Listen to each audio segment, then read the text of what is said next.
and welcome to In This Corner TV. I'm James Smith. Well, Saturday night has turned into Sunday morning. We're still here at the MGM Grand, where earlier in the night, in that ring that they're tearing down, it was Floyd Money Mayweather making it 43-0 with a hard-fought, unanimous 12-round decision over Miguel Cotto. I said going into this fight that I thought it could be a very entertaining and interesting fight, and it was.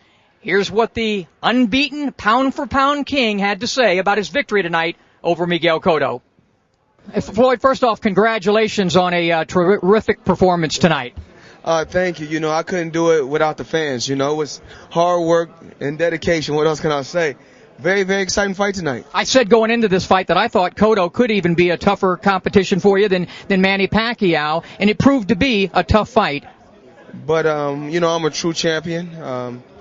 And, that, you know, a true champion, a tough competitor. He's a tough competitor. And like I said before, 37 wins, 30 knockouts. Cotto's a tough guy. Let's talk about your 43rd win. You added some stuff to your arsenal. I mentioned the other day, old school. I saw right hooks and a lot of uppercuts. I mean, because, you know, I'm a student of boxing. And when he faced Zab Judah was using the uppercut. Shane Mosley was using the right hook, so I said, you know, let me add this to my arsenal, and that's what I did tonight. You look like you were having fun, despite it was a tough fight. You look like you were having fun in there. That's what it's about. You know, it's about having fun, enjoying your job, and giving the fans you must watch TV, and giving the fans exciting fights.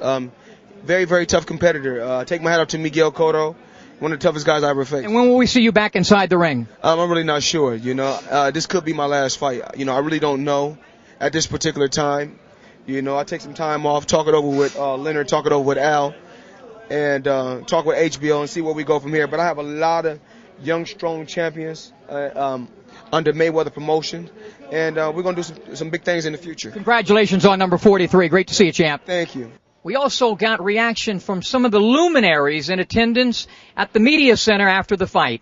Great victory for Mayweather, and great show for Cotto. Two great fighters, and the people saw another great fight.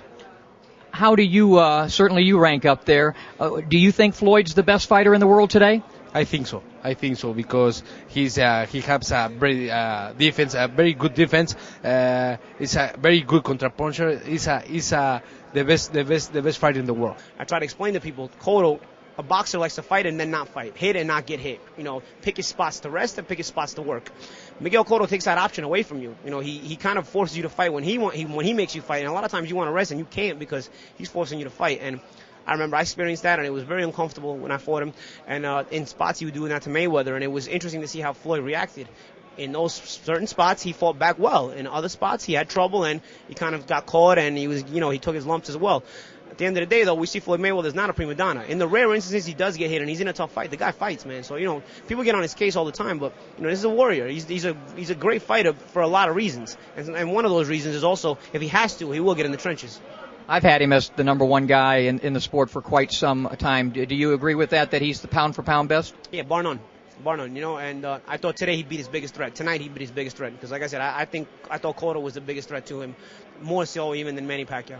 I'll tell you, Smitty, I'm trying to think as far as a pure boxer, I thought that up until this point that Ricardo Finito Lopez was the best pure boxer I ever saw.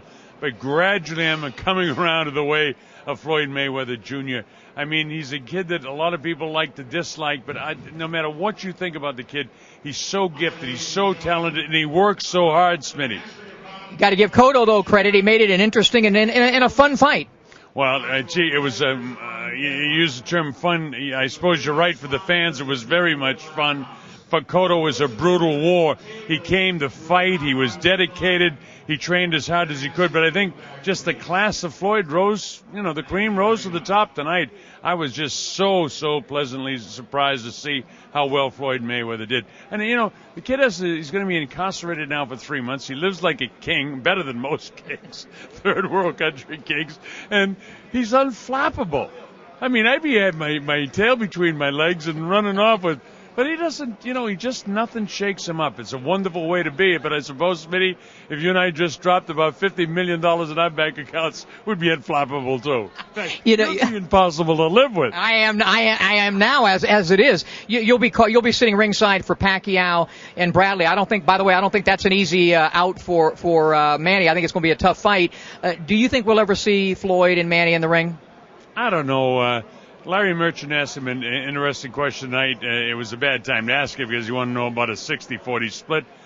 The fact of the matter is Floyd Mayweather doesn't need Manny Pacquiao to make the millions that he's making. He's such a big star attraction in his own right. So whether we'll see it or not, I don't know. The fans would love to see it, and Floyd's always talking about the fans. If that happens, I think Bob Arum can make the fight. I mean, Carl Moretti and that whole staff over there at Top Rank, they want to make the fight, and they'll make it, but anyway, it's got to be reasonable for their fighter, too. So, I mean, if he's willing to fight for 50-50, he's already agreed to the drug part of the testing program, has Pacquiao. So, I'd love to see the fight. Do I think it's going to happen? No, I don't. I really don't. So, Mayweather may be number one, Finito number two. Where am I on this list of greatness? Smitty, you're number one, kid. Well, leading up to the big fight, there was yet another big fight as Mexican superstar Canelo Alvarez remained unbeaten. He's now 40-0 after a lopsided, dominant performance over former multiple-time world champion Sugar Shane Mosley. Mosley, 40 years of age, and at times he looked it, but I give him credit for just surviving as he was battered throughout, head and body, consistently by this 21-year-old youngster who, again, is already a superstar in Mexico. With performances like this, he could be a superstar globally very soon. So Floyd has some forced time off in front of him starting in June, which will last for about 90 days. But then it'll be, I'm sure, back inside the squared circle at Camp Mayweather. And I think there's still a possibility, slight possibility, we could see him back in the ring before the end of the year, but don't expect that to be Manny Pacquiao. With what Floyd had to say after the fight, we may never see a fight with Manny Pacquiao. I'm to the point where really, to use a line from a great movie, frankly, my dear, I don't give a damn. One thing we did see tonight was one heck of a battle. Miguel Cotto deserves a lot of credit. He put up a game, a fight, did a really nice job. He brought Floyd out of his comfort zone. Floyd always told us he wanted a dogfight. He was in one, and once again he prevailed, 43-0, the best fighter on the planet today. For In This Corner TV, I'm James Smith.